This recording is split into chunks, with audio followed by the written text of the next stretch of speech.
My name's Dave DeBow, founder of MoneyPartnerFormula.com, and this show is built for everyday real estate investors who are actively doing deals and looking to scale using other people's money. So if you're an active real estate investor and you want to get featured on this show to talk about your own real estate and capital raising experiences, then just go to daveinterviewsyou.com. Now let's get rolling with this episode, and remember to subscribe for daily interview content.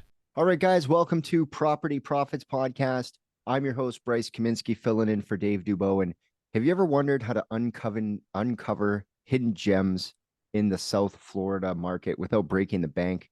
Well, today, my guest, Rory DeSilva, a seasoned expert in finding discounted deals in the Miami-Dade, Broward, Palm Beach, and St. Lucie counties. I'm sure I'm messing that up, but we're going to run in. He's got the invaluable insights, been working the market, growing his construction company as well. Rory, welcome to the show. Great to have you here. Hey, thanks for having me, Bryce. Glad to be on. Yeah, no problem. So give me a little bit more background into how you got started in real estate investment, and then we'll move to this opening an office in Jamaica thing. So let's go. How did you get started in this whole thing? Yeah, no, great question. So I got started in real estate actually back in 2018, had the opportunity to move to Canada. I was born and raised in Jamaica, then lived in the US for a few years, and then 2018 got married, moved to Canada, and worked full-time in real estate acquisitions. So I was working for a Canadian company that was investing in the US. So that was the first step into the real estate sphere. Tons of learning, tons of headaches. Yeah, you couldn't have sleepless found nights. a harder kind of entry. You could have just, so you immigrated to Canada and then started doing real estate in the United States.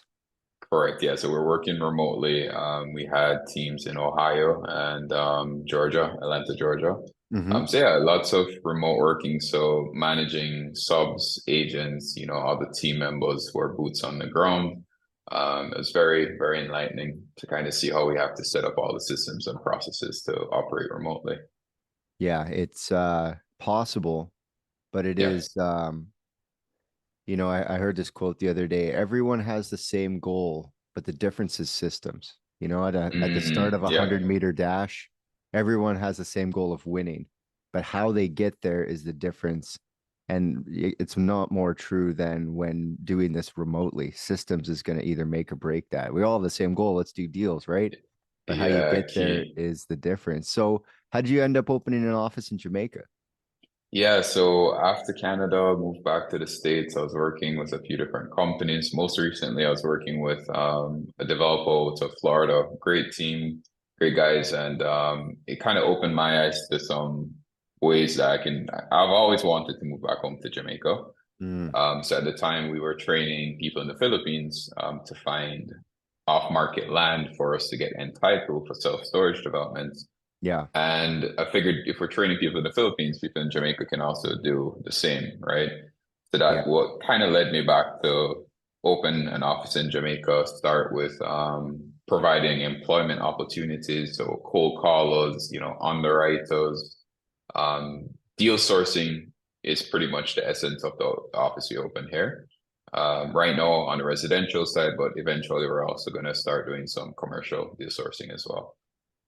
So with the training of Jamaicans for the real estate, particularly on the residential side with the cold calling, do you find that there's a hurdle with the accent, or do people in Florida just, because Florida is kind of multicultural like that in the first place. So you can pretty much you wouldn't be guessing. No, yeah. Right? Yes, it's funny. It blends in, right? It actually blends in. So you have like Broward County in Florida, which has a ton of Jamaicans. So people could easily just assume like, hey, it's just a Jamaican living in Florida. Yeah, so there's no issues with the accents. I would say the biggest challenge is maybe just the real estate sphere as a whole, right? One thing I've learned is that education, real estate education, is very lacking here from the investment standpoint. People always think about real estate just as like buying and selling properties, but not much awareness here locally in terms of investing in real estate. So how do you like, is it important that you solve that challenge locally, or is it mostly that you train who you need and you continue doing what you are doing in the United States? Yeah, so we're still, all the projects that we're doing is still in Florida, still in the US. But I've been making it somewhat of a personal mission to help with the awareness and the education. So I've started doing a lot more social media content geared around, real estate education, but in a format that kind of speaks to the Jamaican audience, right? Something that they can relate to. So I'm using like local areas and strategies that would be applicable for them to kind of understand these concepts a bit easier.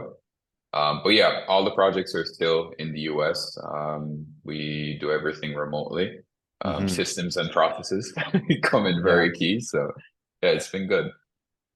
So, what specific factors do you consider when evaluating potential profitability in these areas of Florida?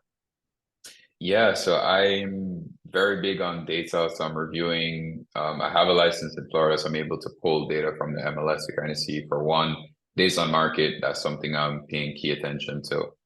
So I'll look at different price bands to see what's selling. Is it affordable end of the market? Is it a luxury end? How long are they sitting on the market? What types of buyers are coming in? Are these cash offers? Are they financing FHA? So I would say it just comes down to every month we do that monthly review of the past sales, right? Also taking a look at inventory. So how many listings are on the market? Is it getting to a point where it's saturated? And then from there, we're always in constant contact with our investor partners. So other flippers, we do some new construction as well. But our other partners, we also hear like, hey, are they pulling out of some areas and looking elsewhere to kind of, stay ahead of any shifts in the market? Like trends and things like that. So, Yeah. have you had any success so far with the team in Jamaica on closing deals? Because I know that there's usually some form of, it takes some time for people to Yeah. really get comfortable, etc. So, how's that process been for people who are starting with not even investment training and you're pretty much Mhm. throwing them in like right in the deep end? So, how has that been? Yeah. It's definitely, it was challenging, but it's getting a lot easier. I'm very proud of our team. We Mm. opened the office in October. I'd say November and December was mainly trainings and getting the office up and running. So January is maybe the first full month of like following the steps and the processes. Hmm. So we closed our first deal in February, so a little over a month. And then we have about four contracts right now that we're shopping to buyers. So things are picking up. We're also being able to identify other marketing strategies that are performing. So we're very, very big on data again. Like we track Hmm. our KPIs, see what the response rates are on mailers or the leads that are coming in, cost per lead and everything. So very attentive to changes every month in our marketing to see what works and what doesn't and kind of shift our capital to where it makes sense. So how does that play into the whole cash flow management and raising private money side of things? How have you tackled those issues and kind of what have you learned along the way? Yeah, cash is king. That's Yeah. one huge lesson. Going into wholesaling, you have to give yourself enough time, right? When you're spending money today, you're not seeing the closings until maybe, depending on the marketing channel, but 3 to 6 months out, Mm. right? So being able to manage those costs every month to kind of say, hey, there are going to be a few months where we're not getting closings until things start to come back in. So yeah, being strategic there is very helpful. We've also had to focus more on quicker cash conversion cycle marketing methods. So like pay per lead is one that's been doing well. Direct to Hmm. agent, so we work a lot with agents as well. That's kind of helped. And then on the private money lending side, that's something I've been paying more attention to since returning to Jamaica. So I've been getting a bit more vocal, and again, social media to just raise the awareness, and that's kind of resulted in a few investors reaching out to see how we can collaborate. So that's been good. So great discussions there. Hmm. But yeah, it's Never growing. stops. It It's a never business. stops. Sounds like a Yeah. business. So, on the raising money side, that's going to be really important when you start to try to turnkey the construction business that you're running with the acquisitions. Like you're trying to turn the whole thing around and bring these partners on to make it really simple for the investment. But to really pull that trigger, you need those capital partners. So have you had any success with the entire cycle that you're planning to really scale up? Yeah, so we're working on a project right now over in Lehigh Acres. So a few Jamaican investors who are living overseas, they bought lots in Lehigh Acre, vacant land in Lehigh Acres, at a really good time where it was just really good cost basis. So we're now trying to package those lots into somewhat of like a bulk deal where we can have our crew come in because we're actually stationed in Port St. Lucie. So our crew would just reallocate to Lehigh and just do multiple projects, and just kind of get them knocked out. So we're having those discussions now. Incredible team on the construction side, so Hummingbird Construction. My partners who are also Jamaicans, Mm-hmm. or they live and breathe construction, so it makes my job a lot easier having them to run point on anything construction related. So it's coming together. Lots of discussions, lots of ideas. We have a few floor plans that we have developed, and we're also looking at new ways to cater to the market, especially Lehigh. The price point a bit different from where we typically build, so we're looking at a smaller footprint, just so the numbers will work. Mm-hmm. So, any advice for people getting started in the South Florida market? Yeah, don't get discouraged. It's a very competitive market, so you have to be consistent. You have to network. You have to network. You have to be out there speaking to agents, speaking to contractors, speaking to other investors, Mm-hmm. because things shift so quickly that you need to be hearing from people who are local in the market, what they're doing and what they're looking to do, right? You can't be behind the curve there. So lots of opportunities though. Florida's, showing strong demographic trends that hasn't been Mm-hmm. slowing down. So you just have to be consistent with your marketing and with your relationships and just, yeah, keep grinding. So, how do you navigate these negotiations to kind of secure these discounted deals, especially in a market known for this high demand? Yeah, so for us, we focus specifically on properties that need work. So first of all, that reduces the buyer pool. You can't really find FHA buyers or conventional loans to get that financing. And then from there, I think something that has helped us is we can leverage the credibility from Hummingbird Construction or construction partners to kind of show, hey, we're serious. We're not just here to mess around. Mm-hmm. So especially in working with agents, it helps to build that trust and credibility. And then as a result of that, we're able to negotiate better pricing because there is that belief in when we have our subs go out to take a look and price the work that, this is where it needs to be for us to make it a deal. So I would say that that's one of the things. Another tactic is using, when you're working with agents, just offering them to represent both sides or to waive the commission, right? So that they have some incentive where they're compensated if they go with our offer. And just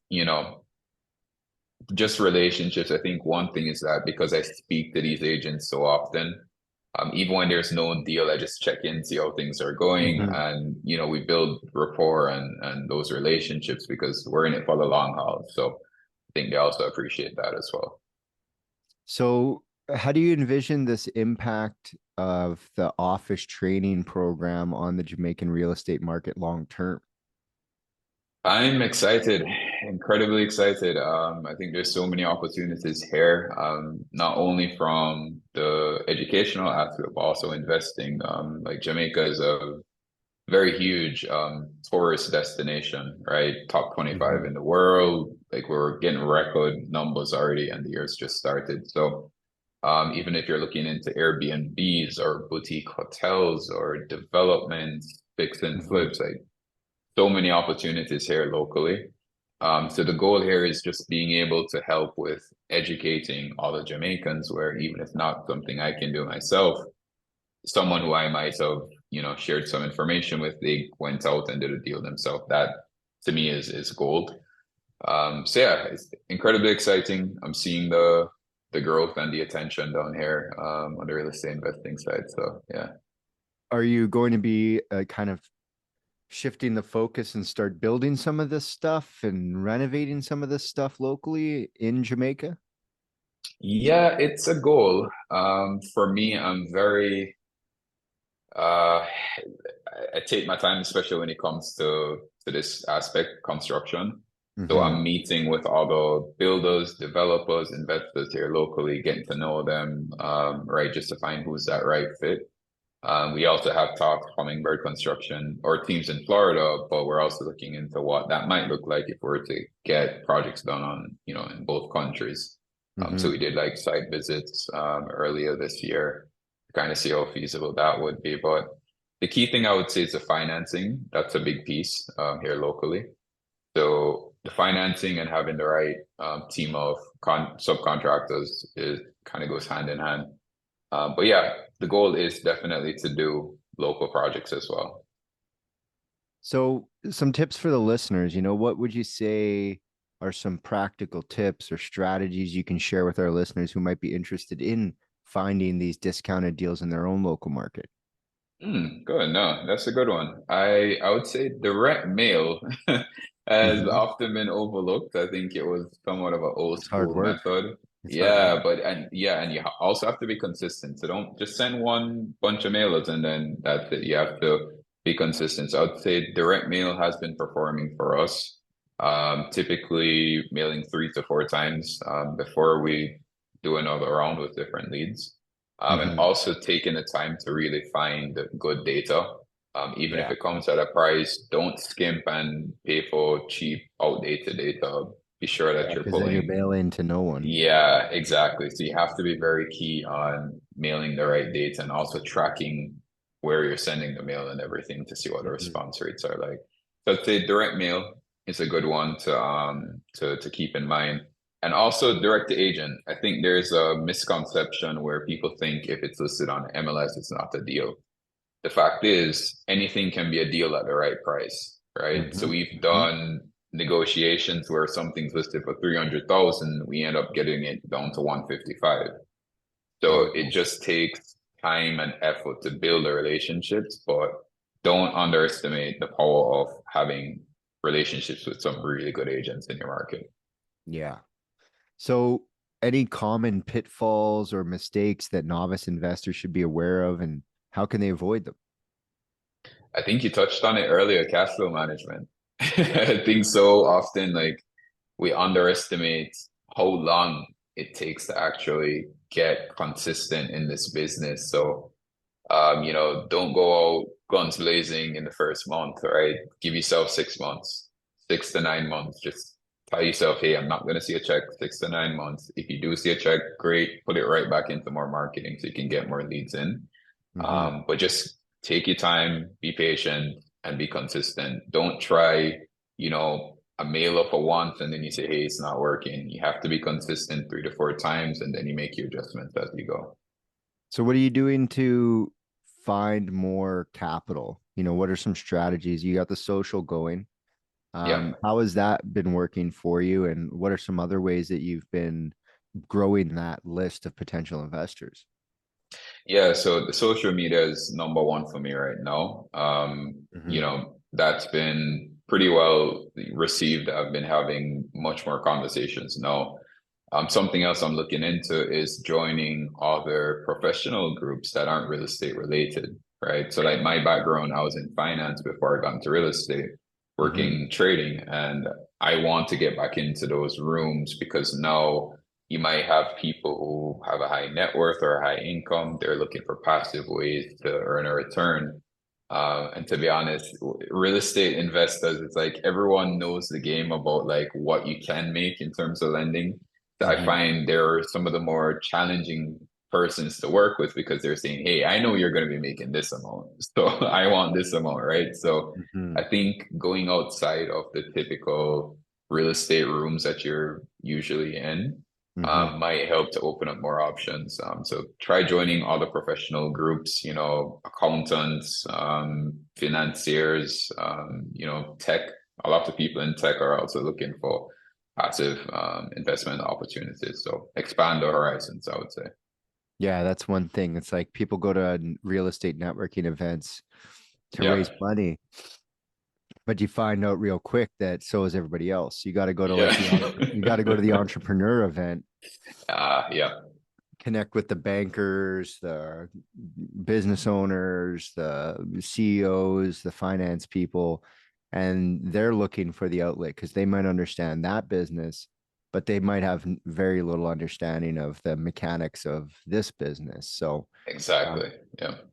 So when you're approaching those people, what sort of kind of walk me through I guess the pitch deck or the process for presenting this idea. Hey, I'm doing real estate, but my office is here and I'm doing that and I have this contract. Like, walk us through how you do that. Yeah, and I think so. The conversations I've had so far in raising capital has been mostly with Jamaicans living overseas. And I think off the bat, there is a bond that's established because, most Jamaicans want to move back home, right? But whether they're concerned about the opportunities or crime or anything along those lines, it kind of keeps them overseas. So off the bat, hearing that I decided to move back to open an office to provide employment opportunities, it resonates well with them where they're saying, hey, I want to help, right? To kind of start off on the right foot there. Yeah. And then I'm very big on understanding what the goals are of the person as an investor, not necessarily the deal that we're offering, right? So I'll ask a lot more questions about, hey, are you looking for short-term gains? Is this something where you're looking more long-term? You want to keep rolling it, just to kind of understand what their approach is or what their objective is.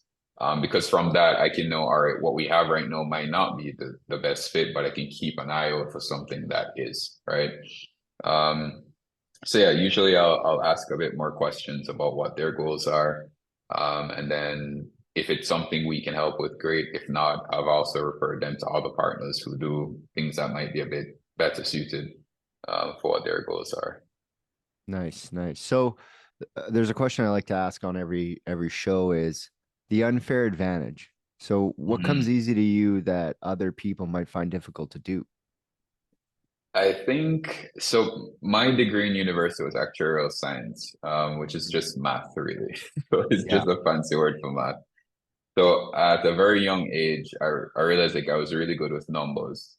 And then when I started working in finance, I've also had to develop the soft skills of building rapport, client relations, and everything. So being able to see very quantitative data and break it down into a very easy to understand manner, I think has been a superpower of mine, where it helps people who are a bit overwhelmed when you see like spreadsheets. I can walk them through in very simple terms to say, hey, this is what an ROI would be, IRRs, and break down these complex verbiage into something just super easy and easy to understand. So I think it helps them also to build that trust because I'm taking the time to walk them through this. I'm not just throwing numbers at them and just, trying to intimidate them.